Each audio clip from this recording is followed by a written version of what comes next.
Thank you.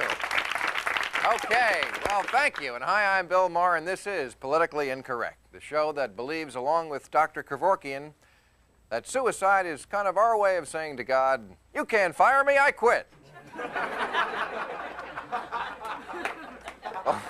Well, today my guests are Larry Miller, Jerry Seinfeld, Ed Rollins, and Robin Quivers. And we're going to be talking about focus groups, which is where they ask 100 people in a mall to make the judgments for millions, who then have to live with Michael Dukakis and arena football. Which is not surprising, since this is basically government by Family Feud. And we're going to be talking about criminal justice, which in this country is where, as in the recent Waco debacle, the FBI becomes obsessed with forcing out a group of people in a controlled compound behind barbed wire so that they can put them in jail. And we're going to be talking about the obsession with safety in America as compared with other countries where you can tell there are not so many regulations because you hear things on the news like, a train wreck in Peru killed 6,000 today. It was the worst accident in 2 days. Plus, as always, comedian Bill Shepp. And remember, all the material you'll see on this show has been satirized for your protection. You heard America causes chance by communists. Since Vietnam, we only fight the easy part. Everybody up to that. Politics, the show business, couldn't just Reagan without the same. All the women in the world. Sexual marriage. Like sex. I have a dream.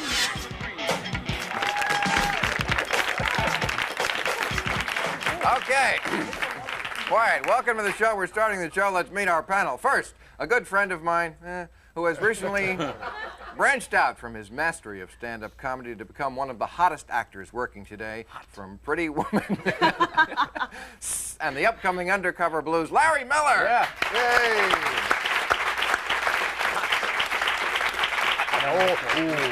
I didn't know who he was. That's great. I'm That's glad true. you said that. You thought it was Peter Bells. And another good friend of mine, quite simply, the Frank Sinatra of nouveau comedians, Jerry Seinfeld, ladies and gentlemen. Thank you. Jerry Seinfeld. He needs this like a hole in the head. He still came by. Now, also we have the co-host of the Howard Stern Show, Robin Quivers. Hello. Come on, let's get it going. And finally, a political strategist who's managed the presidential campaigns of both George Bush and Ross Perot, Ed Rollins.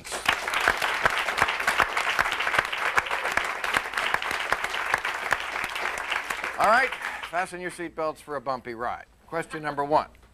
Mankind has a long history of branding evildoers, starting with God marking Cain after the death of Abel, right through to colonial New England, where they slapped a scarlet letter on your chest if you were guilty of illicit sex.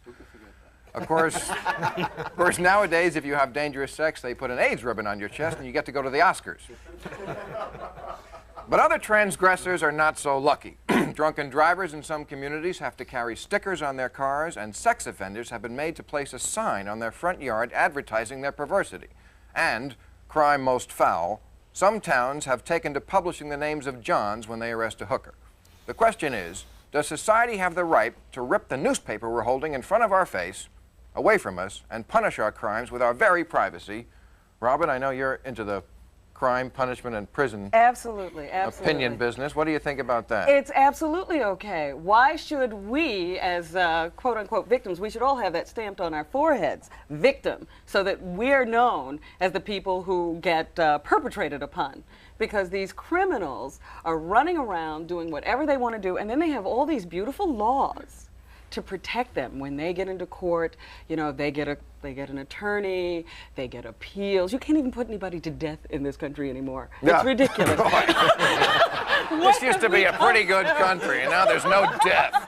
Oh, boy. Darn it, Where are they we going to think get the audience from? Yeah, exactly. We had death, and But I then mean, nobody you- would come but- watch but the I mean- shows. No, I mean, take the case of this guy, the sex especially- offender. With right. he's got a you don't want to sign. notify people No, that but he's he's got in a your sign on his. neighborhood. Look, maybe if you're still a sex offender, maybe laundry isn't your big problem. No, I mean maybe Well, wait a minute. maybe if you're a sex offender, you should still be in jail instead of getting a sign on your lawn. That's the thing. We have these beautiful little rules that they can only stay in for so long. Even though But they don't it's- get any therapy, we let them out. I mean, it seems to me that's Larry. You know your Constitution. Look. Cruel and unusual punishment. If you got a sign on your lawn, what if you try to sell your house? It's just You know, you possible. got the Century 21 sign, and then sex you got offender your sign. sign. You know, I mean, people are, honey, don't touch anything in the house. It's just possible, by the way, he had that sign on his lawn before the arrest. He's saying, you know, In other words, it's good for dating. he's going out for business. Right. He's got Right. the gold jacket on. Century 21. But do you think branding someone I is, don't think is that's the a good way to idea. go? And I mean, it seems like We we're haven't talked about turning branding here. That We're is talking what about a branding is. sign. It's just like A it's like we sign. might as well have a dunking pool. I don't mind What that do you either. do when you're branded, when you know you're a man? That's right. Ed, you want to weigh in on this? Well, it pays to advertise. It'll become the new prestige symbol. The children will want to have the 16-year-old will want the car with the DWI plate because it'll be really cool in school. And it's just, you know, we have false advertisement. We have all these signs with beware mean dog. And you look behind it, it's not a mean dog. So I don't think it's any big deal. But don't you think it suggests a surrender on the part of the criminal justice system? I mean, that we're branding people. It's like they're saying, hey, So we don't do know you- what to tell. I don't Do know you what have you're a better saying. solution? I don't understand. I don't understand what anybody's saying. That's very You're important. saying that you don't like this or you do like it. I'm saying I don't like it. You don't I'm want to know saying- who the criminals are.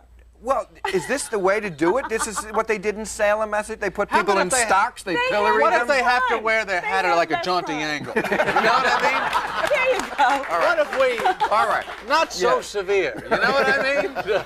At least we've come up with a consensus here, and that really is what this show is all about. All right, See the coming guy up, with this. All right.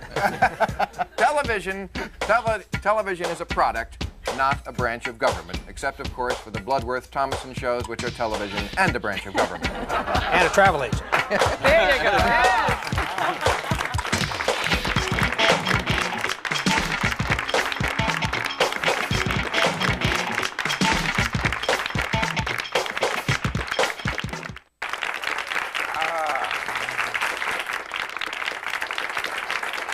All right. Question 2, Jack Germont. Last month, Senator Paul Simon scolded Hollywood He's for... too fat, by the way. No, you're thinking of the singer. Oh. Senator Paul Simon scolded Hollywood for producing too much sex and violence, and at such high prices, too. Simon says, stand up. No. Come on, Bill. Simon says that we're being It's forced, cable. says that we're being force-fed serial killings and car chases when what we really want is masterpiece theater. Now, this guy is either full of shiitake mushrooms or his bow tie is too tight. We get exactly the entertainment we deserve, the same as we get exactly the political leadership we deserve. Whether it's test audiences, sneak previews, and ratings with entertainment, or focus groups, primaries, and polls with politicians, the powers that be have gotten the science of monitoring our precise desires down to, well, the science. So the place to find blame for the quality of our leadership and the quality of television, present company accepted, Thank you. is the Mirror. Ed Rollins, would you agree with that? Well, the only reason we have elections still in this country is to see if the pollsters are right. You know, I mean, I mean, Americans are into choices, and obviously they have many choices. Just as many Americans didn't choose Paul Simon, who would prefer master theater, many Americans obviously like their sex and their violence, and maybe it's Masterpiece unfortunate. theater. Masterpiece theater. It's been a long time. I don't watch anything but your Very show. quiet. He's the master. He's the master is of a the soundbite.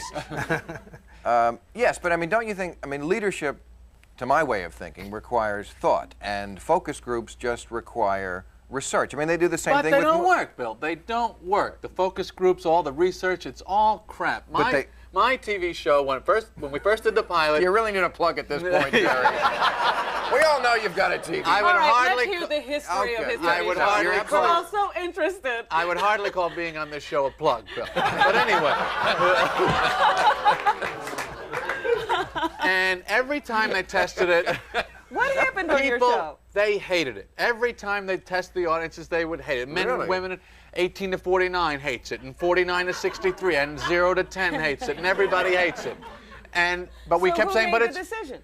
They put it on anyway because they thought it was funny. Because they had nothing. Because not in 1989. They had Cosby and they had shows. They were doing good in '89. Anyway, the point is this.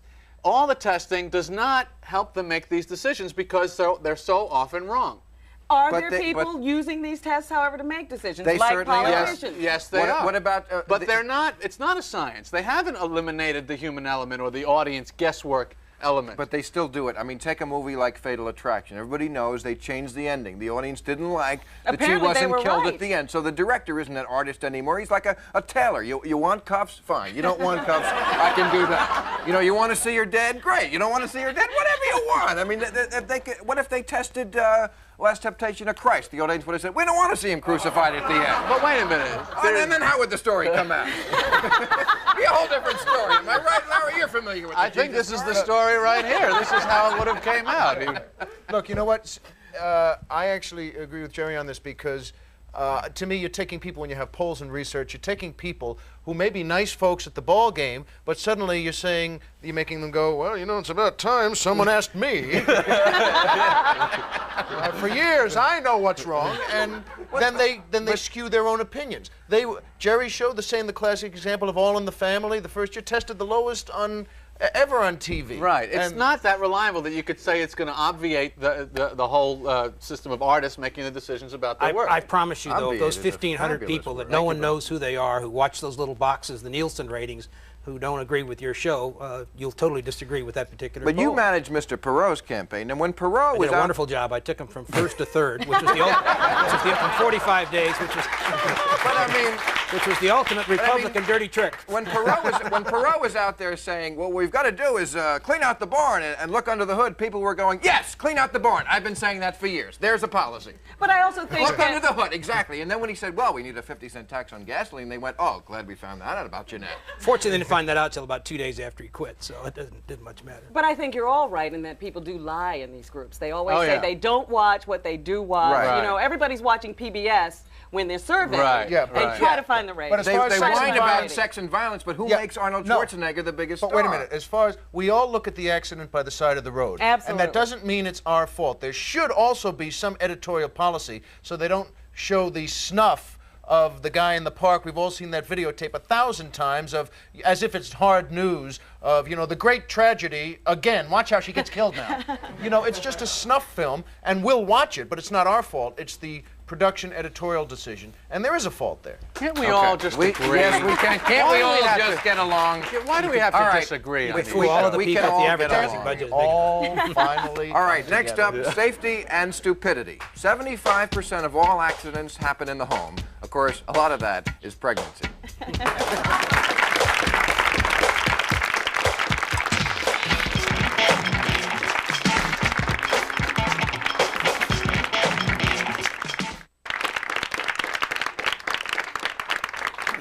All right, welcome back. Well, Americans have a curious set of standards when it comes to safety. Skydiving, rock climbing, and bungee jumping are all permitted with few restrictions, and yet there are strict laws about wearing a seatbelt in a car and a helmet on a motorcycle. Now, isn't there something perverse about asking regular Americans to wear a seatbelt on the way over to a sports bar to watch Robbie Knievel jump the fountain at Caesar's Palace? And why demand that every resident in New York install window guards for toddlers because of one careless, albeit famous, death? What about suggesting that parents watch their kids instead of trying, as we seem to be doing, to child-proof the world? Now, Larry, I've read your bio to know more about you. And Well, that was you just are one night I was drunk, okay? you are for safety. Am I right about You're that? Larry? child-proofing the world. Stop it. DWI I'm plates. sick of those gloves with the string on them. Yeah. You know, oddly enough, in this case, I agree with Bill. Bill, right? But I do, because there's a point, we all make a compact with society. You have traffic lights. Okay, we'll stop at corners because there's a lot of traffic. But there's a line you don't want to cross, because if you lower the limit on the highways to 20 miles an hour, then no one will die. But no one will get anywhere either, like to come to the show. But I mean, I agree with you on this. I don't want to child-proof the world, honest. But I mean, really, I agree with you. I think that's going over a line I don't want to cross. Certain helmets or whatever. A specific example I'd like to Just go certain helmets. Yeah, certain helmets. Not the ones with the big grotesque face masks. Those aren't nice. Yeah. Just the fact that we need helmets proves that humanity as a species cannot survive. The fact that we chose, in pursuing activities that were cracking our skulls open, don't stop the activity. figure out a way to stop cracking our skulls. And the helmet law is even stupider because this is trying to protect a brain that is working so poorly. It is leading the body into head-cracking activity. And what happened to freedom? Yes. Don't those people have the right to scrape their brains along the sidewalk I mean, if they the want whole to? point of riding a motorcycle is that it's dangerous. Yes. I mean, it's not like we don't have safe means of Why do they transportation. buy the motorcycle? The whole point is to feel the wind in your hair. It's a punishment. As someone who's had the wind blown through my hair when I had hair. It must have been a long time ago. It's a long time ago. And you shouldn't have been going so fast. But he still remembers. The rationale behind it is that most lawmakers who make laws don't want people to ride motorcycles. So they know if you get in a wreck, you'll spend the rest of your life suffering, and you won't be dead as you would be without a helmet, and you get to lay there crippled or mangled or whatever else. And I think the bottom line is it's more of a penal thing than it is a safety thing. But why do we have lawmakers trying to restrict us from doing what we want to do? It's just like But there are with certain drugs. things, Robin. Drugs. So you're People against wanna the seatbelt take law? them. Are you against the seatbelt law? Absolutely. I don't wear a Really? Me seatbelt. too. What about bumpers, windshields, Yeah, bodies? just strip the Do car. you just want an engine, Robin? Is that what you want to Let me ride? sit on the engine. You want to ride a rocket, don't you?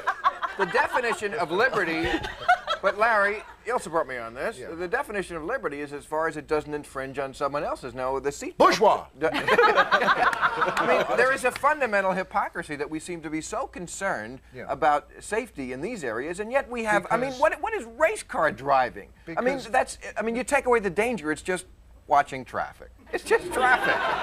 What we really want to see is running, burning men. Isn't that what race car driving is? Running, burning men. By the way, what about audition night? Do they want to see the guy do well, or do they want to see an ego flaming We out? like flying burning men, too. Absolutely. That's why we have those air shows. That's right. No, I agree with you that there's such an indignant tone that most statistical morality takes on now of saying, 60,000 secondary smoking deaths every year. Okay? And you want to say, no, wait a minute. Is that real science? Is that good science? And why not, if people want to smoke, have a drink? I mean, can you imagine going into a bar in France somewhere and saying, put that out? They'd look at you like the lunatic you are. Yeah, they go, that's a terrible accent, they would say. Accent We was seem that? to want to make the world viable for the most stupid people in society. And I think that's what wrong. could the most stupid people do? Like they have to put there was a guy who sued McDonald's for not warning him not to drink the shake while he was driving. Oh. They should have put a warning on You know what my there. favorite so far is? No kidding. Last year, the guy, you know how they have the refrigerator races where men strap the refrigerators to their back and they Real men. race for 20 yards. It gets more and more absurd, but this is true. The guy sprains his back and don't you know, sues the Amana company. And by the way, no kidding, and they settle out of court and he gets 60 grand. What about the thing? And so now there's going to be a warning label and saying, by the way, just put meat in it. Try not to race with it. Just maybe a carton of milk, nothing else. Yeah. Didn't you used to talk about the Yeah. bullet, the guy who catches a bullet? Right. And am I wrong about that? You had a bit. Yeah, I had a bit about the guy that would catch bullets in his teeth. And that my thing was, what job did he have that would provoke someone to go, to tell you the truth, I'd rather catch bullets in my teeth than do this. But truly, it's gotten to the point where we don't want to have to think about anything. We want someone to take care of everything for us, which is ridiculous. There's no more choice. Well, I Margaret disagree Thatcher's with all phrase of was this. great, the nanny state. Right. Everything that goes wrong, Right, if you somehow have to- let just, no personal responsibility, just somebody help me. I'm for that. I think we should all be strapped in all the time. Jerry, I think there should be a shoulder belt in the movie theater. let me say something that might convince you. If seat belts and helmets are first, they might next make high heels outlawed because women have. Well, Now then I'll hold be it in right trouble. there. Again, that was one night, he and I were drunk, we're in a hotel room. For God's sake, if it relaxes us, who's hurt by it? All right, well, that's it. I'd like to thank my guests, Larry Miller, Jerry Seinfeld, Ed Rollins, and Robin Quivers. I'll be back with Bill's show.